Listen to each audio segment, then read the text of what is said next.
The ship had been missing for 4 days. 12 men. No survivors, no signal. Just silence on the surface of the Atlantic Ocean. A Dutch diving team was sent to the coordinates, not for a rescue. There was no one left to rescue. They were sent to bring back the dead. The Jascon 4 had capsized 60 hours into what should have been a routine voyage. In the North Atlantic, a storm came without warning. The ship went down fast. The crew didn't have time to send a distress call. They didn't have time to grab life jackets. The water came in and the ship went sideways, and that was it. 4 days later, the dive team descended to the seafloor. 30 meters down, visibility was close to zero. Debris was everywhere. They moved through the ship methodically, logging what they found. Body after body floating in the dark. 11 men, none of them moving. Then diver Nico van Heerden pushed into the last compartment at the stern of the ship, the bathroom, and felt something grab his hand. He froze. It wasn't debris, it wasn't current. Something in the dark was squeezing his hand and wouldn't let go. Van Heerden reached for his torch and trained it forward, and there, blinking in the beam, was a man. Alive, breathing, eyes wide open. After 4 days at the bottom of the Atlantic, Harrison Okene was still alive, but no one on the surface knew it yet, and the air was almost gone. To understand how Harrison survived what killed 11 of his crewmates, you have to go back to the night the ship went down, and the one decision he made that changed everything. Harrison Okene was 29 years old. He worked as a cook and steward on the Jascon 4, a tugboat operated by a Nigerian oil company. He had been working at sea for years. He was from a small town in Nigeria. The money was good for offshore work. You were gone for weeks at a time, but when you came back with something. On the evening of May 25, 2013, the Jascon 4 departed from a port in Nigeria on a routine assignment, stabilizing an oil tanker in the ocean. 12 men on board. Standard operation. Sometime after midnight on May 26, conditions deteriorated. The sea became violent without warning. Waves began hitting the ship from unexpected angles. Harrison was in the toilet below deck when he felt the ship begin to roll. It was not a gentle roll. It was a full, violent tilt, the kind that tells you something is catastrophically wrong.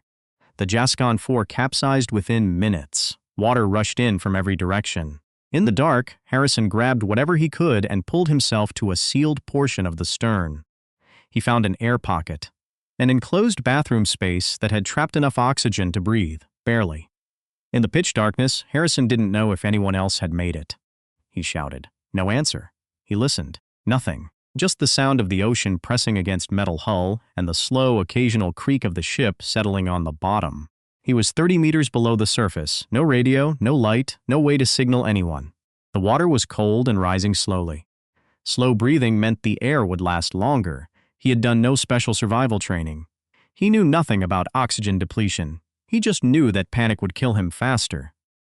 There was a Bible verse he kept repeating. He doesn't remember exactly which one, but he said the words until they were automatic. A rhythm, a heartbeat, a way to count time. 4 days passed. He drank water that seeped in. He ate nothing. He urinated where he sat. The air grew thick and strange. His head started to hurt. He didn't know it, but the air pocket was shrinking. Carbon dioxide was building. Another 12 to 24 hours, and he would have gone to sleep and never woken up. The divers arrived with 4 hours to spare. But let's go back inside that air pocket, because what Harrison experienced over those 4 days is something no medical manual has ever fully explained. He could not see his own hands. The darkness was not the darkness of a room with the lights out. It was the darkness of a sealed metal box, 30 meters underwater. Total, complete, absolute. In that kind of darkness, the mind begins to create its own light. Harrison reported seeing shapes. Not hallucinations exactly, but visual noise, the brain firing in absence of input. He felt the ship groan around him. Pressure changes as the tides shifted. What he thought were fish moving against the hull, small clicks and bumps in the metal. At some point, he found life jackets floating near him. He used them to prop himself above the waterline, keeping as much of his body out of the freezing Atlantic as possible. A small decision, a vital one. The cold was the other constant. The Atlantic at 30 meters holds around 12 degrees Celsius. Hypothermia sets in slowly. Harrison pressed his body against the wall for insulation. Time disappeared. No watch, no light, no way to count hours. He lost the distinction between day and night. At some point, he stopped trying to track time altogether. He prayed. Long, repetitive prayers. Not desperate bargaining, but something calmer. He said later that he felt a presence in that space he could not explain. He did not feel entirely alone. At some point on the third day, his breathing became noticeably harder. The air was thickening. His thoughts grew slow. He lay down on the floor and prepared to die. And then, something in the water moved. Not a fish, not debris, something large, something with a dive light attached to it. Harrison pressed himself against the wall and stopped breathing. It was Nico van Heerden. The diver had entered the wrong compartment first, found nothing, and almost turned back. He made one more sweep and pushed through the bathroom door. Without that extra sweep, Harrison was never found alive. Van Heerden's camera captured the moment. It became one of the most watched videos in internet history. A diver floating in dark water, and then a hand, pale and trembling, reaching out from the black. Van Heerden had to report back to the surface. His radio crackled up the line, and he said something no one expected. "There's a survivor. He's alive." The surface crew did not believe him at first. "Say again?" They came back. He said it again. Silence. Then the operation changed completely, from body recovery to emergency rescue. But here was the problem. Harrison could not simply swim to the surface. He had been at 30 meters for over 60 hours. His blood was saturated with nitrogen. If he ascended too fast, the nitrogen in his blood would form bubbles. Decompression sickness, the bends, could paralyze him. It could kill him. The dive team sent down equipment, a diving helmet, a survival suit. They began the painstaking process of coaxing him toward the surface at a rate his body could handle. Harrison was confused. He had been in total darkness so long that even the dim glow of dive lights was blinding. He had to cover his eyes with his hands. His muscles had seized from cold and stillness. Moving after 60 hours of minimal movement was physically agonizing. Van Heerden had to half-carry him through the corridors of the wreck. They passed the bodies of his crewmates as they moved through the ship. Harrison asked about them. Van Heerden shook his head. Harrison did not speak again until they reached open water. Even as they ascended slowly toward the decompression stop at 5 meters, Harrison's body began to react. His vision blurred, his chest tightened. He started shaking. Van Heerden held on to him. The ascent took hours. Every meter upward was calculated. Too fast and his body would fail. Too slow and exhaustion might still claim him. He made it. Harrison's Okene broke the surface of the Atlantic Ocean on May 30, 2013, 60 hours after the ship went down. He was trembling, barely conscious, and alive. Doctors in Lagos ran every test they could. What they found surprised them. His organs were functioning. His lungs had no water. He had no broken bones. He had not gone mad. What he had experienced, the CO2 buildup, the nitrogen saturation, the total sensory deprivation, the hypothermia, should have left permanent damage. By most medical models, it should have killed him. Medical literature has very few cases like his. The combination of factors he survived, CO2 levels, depth, duration, temperature. When modeled together, the probability of survival without intervention rounds to 0. The docs had no complete explanation. They noted his slow breathing, his mental stability, his faith. They wrote it up and filed it. But back in Nigeria, his wife had been praying too. Marian Okene had spent 4 days in a church. Not eating, not leaving, because she had dreamed that her husband was alive and surrounded by water. She had told the rescue team the morning before the divers went down. They had listened politely. They assumed it was grief speaking, a wife refusing to accept the truth. When the call came that Harrison was alive, Marian received it in the church. She had not moved for 4 days. She collapsed where she was standing. Harrison later described his wife's prayers as the reason he kept breathing. He said, "I felt God was with me. I felt something was sustaining me in that place."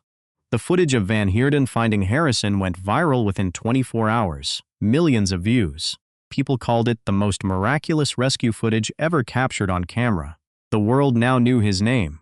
Harrison Okene did not return to the sea after that. For a long time he could not. He developed severe post-traumatic stress.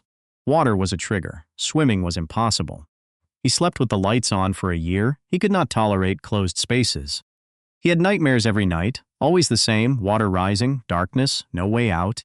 He spent months in therapy. He said very little in public. He wanted to be forgotten, or at least for the story to belong to him and not to the world's curiosity about what it's like to nearly die.